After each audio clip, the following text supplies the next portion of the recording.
Hello and welcome back again to my YouTube channel, The Mommy Jaja Vlogs. For today's video, magbabahagi ako ng pampaswerte para makaakit tayo ng kaperahan, pampaswerte sa negosyo at sa ating tahanan. Gagamitin natin sa pampaswerte ito ang asukal. Ang asukal hindi lang ginagamit na pampalasa sa ating mga kinakain. Ginagamit din itong mabisang pampaswerte para makapagpaakit ng kasaganaan at kaperahan. Gagamit din tayo ng cinnamon bark or cinnamon stick. Mabisa din ito na pang-attract ng swerte. At gagamit din tayo ng 3 piraso ng sangke or star anise. Mabisa din ito na ginagamit na pampaswerte at makapagpa-attract ng kaperahan. 3 pirasong sangke ang kakailanganin. Mainam na gawin ang mga pampaswerteng ito tuwing Martes at Biyernes sa oras ng 6:30 AM hanggang alas 8 ng umaga o kaya new moon at full moon sa gabi.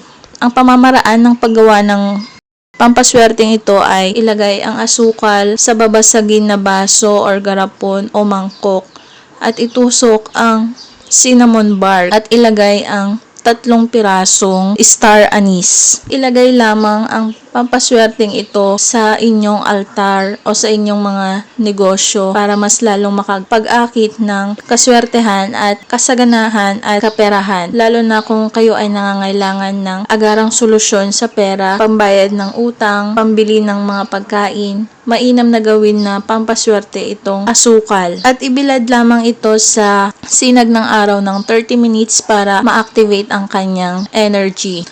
At isa pang pampaswerte na ginagamit ang asukal ay kumuha ng garapon at lagyan ito ng brown or white or kahit na anong uri ng asukal at kumuha ng perang papel. Kahit anong denomination ay pwede dito sa pampaswerte na ito. Ito ay makakatulong kapag nangangailangan kayo ng agarang solusyon sa pera. Kunin ang perang papel at ibaon lamang sa asukal.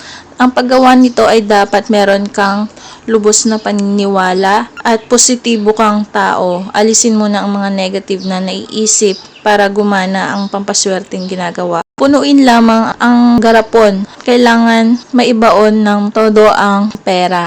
At saka ito tatakpan. At ilalagay lamang din ito sa inyong altar o sa inyong mga negosyo para maka-attract ng pera at swerte.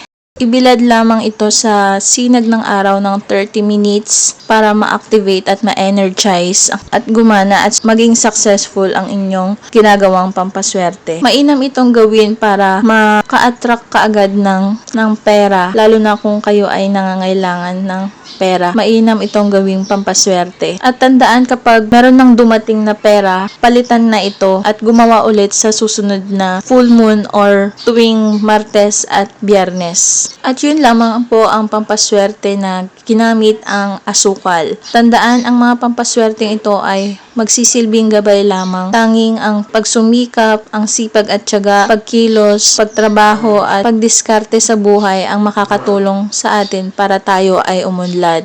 Laging manalangin at magdasal sa Poong May Kapal. Ugaliin ding magpasalamat sa lahat ng mga biyayang natatanggap, maliit man ito o malaki. Kung nagustuhan ang video ito, mag-like at mag-subscribe na para maging updated sa mga next video na i-upload tungkol sa mga pampaswerteng bagay-bagay.